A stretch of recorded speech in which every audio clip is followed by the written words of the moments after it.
یوه ښځه چې خاوند پرېښې وه د شپې به له کوره وتله، د پردو سړو لپاره به یې په کوټو کې ګډاګانې او نڅاګانې کولې. یو سړي ورسره څه وکړل؟ سلامونه او احترامات مې قبول کړئ دوستانو. امید دی چې ټول به روغ جوړ یاستئ. دوستانو یوه ډیره دردونکې قصه در سره شریکوم، په دې هیله چې ویډیو خامخا تر اخره وګورئ چې تاسو هم ترې څه پند واخلئ. هغې ته د پیسو ضرورت و او ما غوښتل چې هغې سره بدکاري وکړم. په ما کې دننه وحشي شیطان بیخي بیدار شوی و. کله چې زه غلی غلی د هغې کمرې ته ورغلم نو هغې بورقه اچوله. ما ته د دې د ګډا کتلو لسمه ورځ وه چې زه به مسلسل ورتلم. ډیره یوه ښکلې جینۍ وه او د دې نوم بلبل و. کله به چې هغې ګډا کوله یعنې نڅېدله به نو ټول تماشبین به ورته حیران ناست و. روزانه به چې کله ما د هغې ډانس لیدلو نو زما دننه به د هوس د شیطانو لږه نوره هم زیاتېدله او ما دا فیصله وکړله چې زه که په هره طریقه وي دې سره به یو ځل میلاویږم او که په هره طریقه وي دې سره به یو ځل غلط کار کوم. په دغه ورځ دا د ګډا په دوران کې ډیره مړاوې مړاوې ښکارېدله. د دې په ګډا کې هغه رواني نه وه چې مخکې به دې څنګه ګډا کوله، خو ما غوښتل چې زه دې سره میلاو شم، خبرې ورسره وکړم او ورته ووایم چې څومره پیسې به واخلي. د ګډا په اختتام باندې چې کله ټول تماشبین لاړل نو زه هم پاڅېدم. هغه خپله کوټه کې په څه خبره باندې خپلې مشرې سره شور کوو.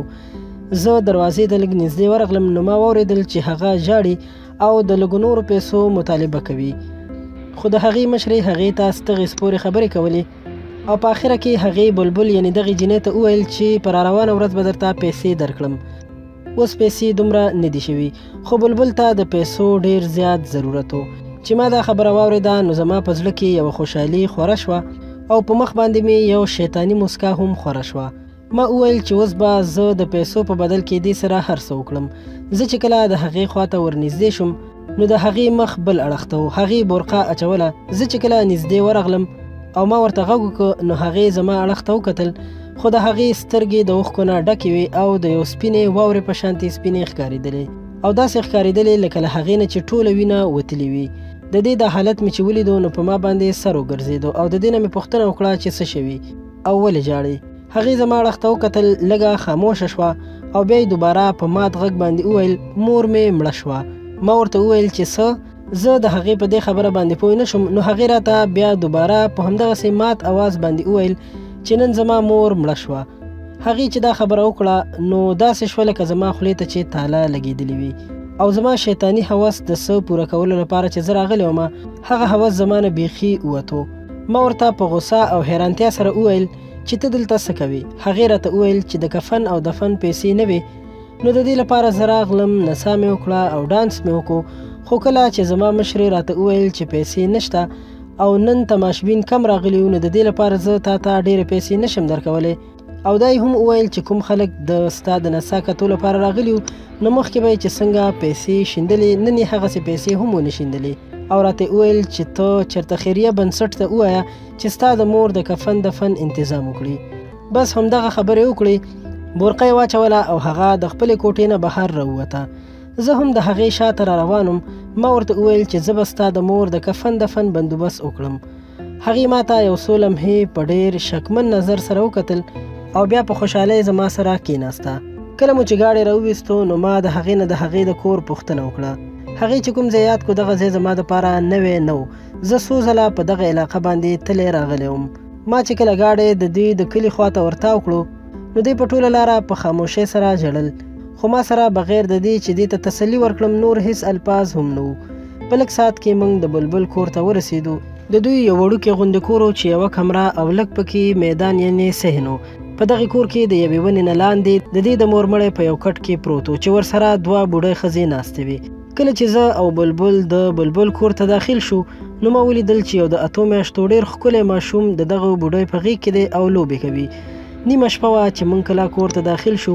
څنګه چې دغه بوډۍ ښځې بلبل ولیده نو د ناراضګۍ یعنې د خفګان په حالت کې هغه ماشوم بلبل ته ورکړو او د هغه ځای نه ووتې. بلبل هغه ماشوم واخیستو، قلار یې کړو او بیا یې خپلې سینې ته واچو ځکه چې هغه وږی معلومېدو. ما ترې پوښتنه وکړه چې آیا دا ستا بچی دی؟ دا زما لپاره یوه نوې خبره وه چې بلبل واده هم کړی. لږ ساعت پس هغه د کمرې نه بهر راووته او بیرته کمرې ته ننوته. یوه زړه کورسۍ راوویستله او راته یې وویل بخښنه غواړم زما په کور کې داسې بل څه نشته چې تاسو ته یې کېږدم نو په دې کورسۍ باندې کښېنئ. هغې کورسۍ کېښوده او ما سر خوځوه په هغه کورسۍ باندې کېناستم. هېڅ مې په ذهن کې نه راتلل چې د کوم ځای نه شروع کړم چې ستا اصلي نوم څه دی. خو اخر مې ترې تپوس وکړو. هغه د لږ ساعت لپاره غلې شوه او بیا یې وویل افشا. بیا ورته مې وویل چې ډېر افسوس کوم چې ستا مور وفات شوه. هغه لږ ساعت دپاره خاموشه وه. بیا ترې ما پوښتنه وکړه چې ستا پلار یا رور څوک نشته؟ هغې په خاموشۍ سره وویل نه. ما سر وخوځو. بیا مې ترې پوښتنه وکړه چې دا زوی ستا دی؟ هغې بیا په خاموشۍ سره وویل چې او. ما بیا سر وخوځو. ما ورته وویل چې ستا خاوند کوم ځای کې؟ د لږ ساعت نه پس هغې وویل هغه زه پرېښ یم. بیا ورته ما وویل چې ته څنګه تر دې کوټو ورسېدې چې ګډاګانې او نڅاګانې کوي؟ ته خو ماته د ګډا والا او نڅا والا نه معلومیږي. اوس هغې سترګې اوچتې کړې او ماته یې وویل زه قسمت دغه ځای ته وړی یم. په کور کې مې هېڅ څوک سړی نشته. یوه مور مې وه او هغه هم بیماره وه او د دې زوی ذمهواري هم زما په سر ده. بل ځای کې راته کار پیدا نه شو نو مجبوره شوم چې دا لاره مې خپله کړه. څه موده مې خپلې دغې مشرې سره چې اوس یې پیسې رانه کړې چل مې ورسره زده کړو او بیا د هغې نه وروسته ما ته به یې روزانه 200 روپۍ راکولې او ما به دغلته ګډا کوله او تماشبینو نه به چې څه خوراک پاتې شو هغه به ما خپل کور ته راوړو. خپلې مور ته به مې ورکوو او خپله به مې هم خوړو. په بورقه کې به تلم راتلم. نو د دې لپاره زما د محلې والا هیڅ چاته هم پته نشته او په دې وجه مې خپل عزت ساتلی دی. هغې بیا وویل داسې به څومره جینکۍ وي چې د معاشي حالاتو د لاسه مجبورې وي او په دغه کوټو کې ګډېږي.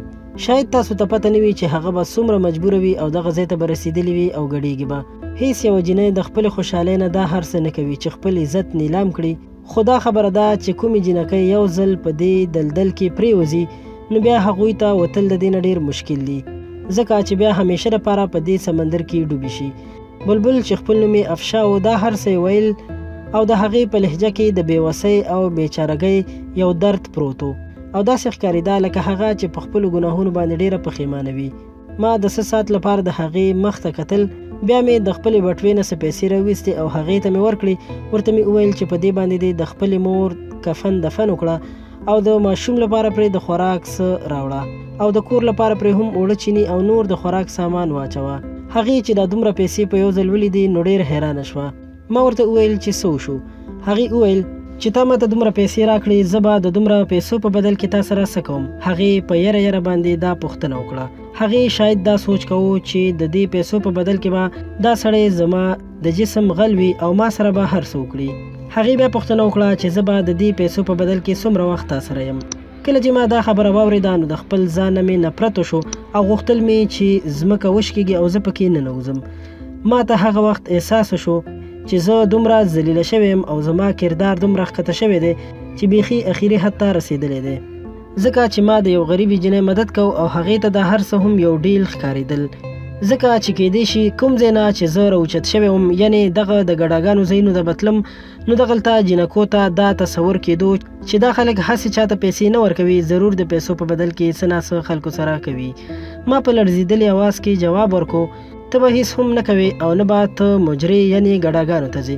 په خپل کور کې اوسېږه هره میاشت به زه تا ته پیسې رالیږم بس ته دومره وکړه چې کوم ماشوم ستا په غېږه کې دی د ده صحیح تربیت وکړه چې یوه ورځ دا لوی شي او تا ته اوږه درکړي او ستا ښه خدمت وکړي. کومې پیسې چې زه تا ته رالیږم دا په تا باندې قرض دی او کله چې ستا زوی ځوان شو او یو قابل انسان ترې جوړ شو نو دا قرض به ما ته بیا واپس کړي.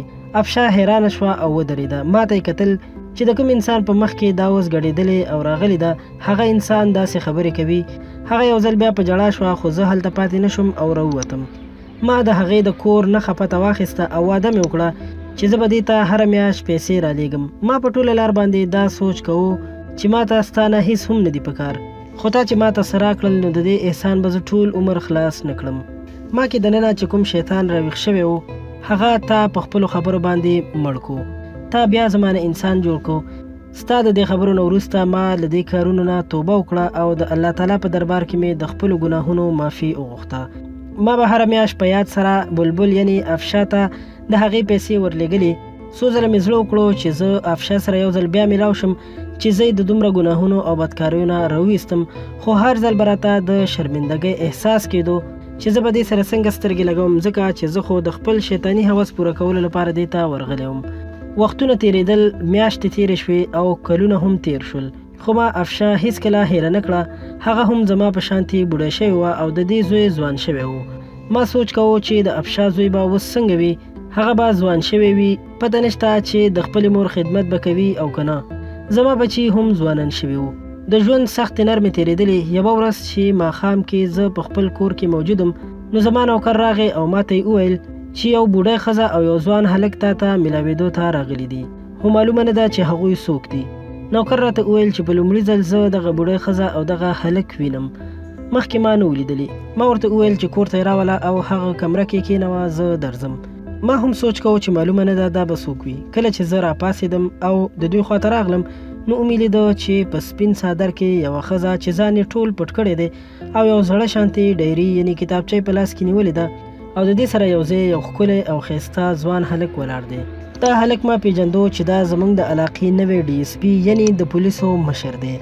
ما ته یې سلام وکړو چې سلام صاحب، زه افشا یم او دا زما زوی احمد دی. کله چې ما د افشا نوم واورېدو، نو زما په ذهن کې د دې تیر وختونه وګرځېدل او ما په پیژنګلو کې هیڅ وخت ضایع نه کړو. هغې راته وویل چې تا زه وپېژندم، ما سره وخوځو او په ها کې مې جواب ورکړو او خپل زوی ته یې وویل چې احمده بچیه، دا همهغه مسیحا دی چې ستا مور یې د ګندګۍ نه راویستلې وه او ته یې یو لوستی انسان جوړ کړې. زوی ورته وویل چې مور یې زه دا پیژنم، د ده شمار د دې علاقې په ډېرو عزتدارو خلکو کې کیږي، خو ما ته دا معلومه نه وه چې زه دې مقام ته د رارسولی یم. هغه هلک وویل چې صاحبه، څنګه چې تاسو زموږ غوندې بې سهاره خلکو سره مدد وکړو او تر دې حده مو راورسولو، نو د دې احسان به موږ ټول عمر هم هیر نه کړو. احمد ما ته د ډېرې مننې په نظر سره کتل او دغه خبرې یې کولې. اخر ما ورته وویل چې تاسو داسې خبرې کوئ نو ما مه شرمنده کوئ. ما چې کله افشان ته وکتل، نو نن ما ته د دې نوم اخیستو کې بې اختیاره زما د خولې نه ووتل چې افشا خورې. زه خپله هم حیرانم، مګر دا رښتیا و. افشا د صوفې نه راپاڅېده او ما ته یې هغه زړه کتابچه راکړه او راته یې وویل چې سیټ صاحب، په دې کې هغه ټول حساب کتاب درج دی. زما د مور د کفن دفن نه واخله تر اخري پیسو پورې چې تا لیږلې وې، ما د یوې روپۍ حساب لیکلی دی.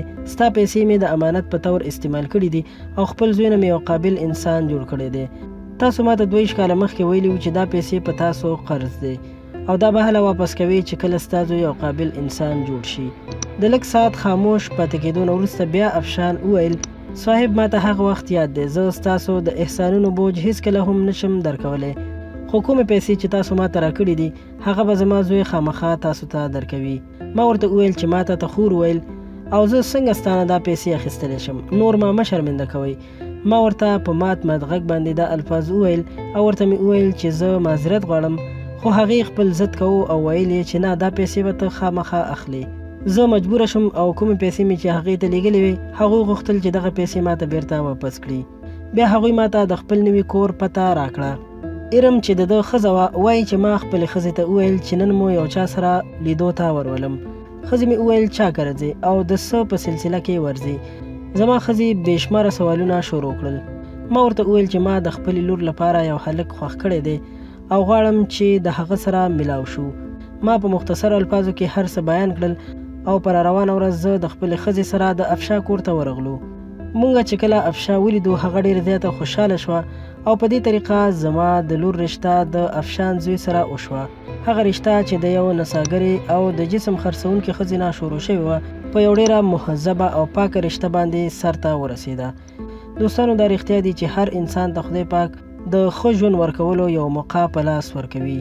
کله کله هغه د دغسې خرابو ځایونو نه هم راوباسي او یو سبق ورکوي او په سمه لار یې راولي چې انسان به ټول عمر په خپل ځان باندې فخر کوي. یو څه وخت چې دا سړی به د ډانس کلبونو ته ورتلو او هلته به یې د ښځو ګډاګانې کتلې او دغه جینۍ چې ګډاګانې به یې کولې، خو نن دا دواړه په یو پاکه رشته باندې ورور او خور یو بل ته وایي او حتی چې خپله لور یې هم د دغه ښځې زوی ته ورکړه او دغه دواړه رشتې دومره پاکې وپاللې. قدرمنو دوستانو، ډېره مننه کوم چې ویډیو مو راسره تر اخره وکتله. که خوښ شوی مې وي، ضروري در سره لایک کړئ چې تاسو ته نورې هم دغسې ښایسته او په زړه پورې ویډیوګانې جوړې کړو او تاسو ترې خوند او ګټه واخلئ. تر بلې ویډیو درنه اجازت غواړم. د الله په امان.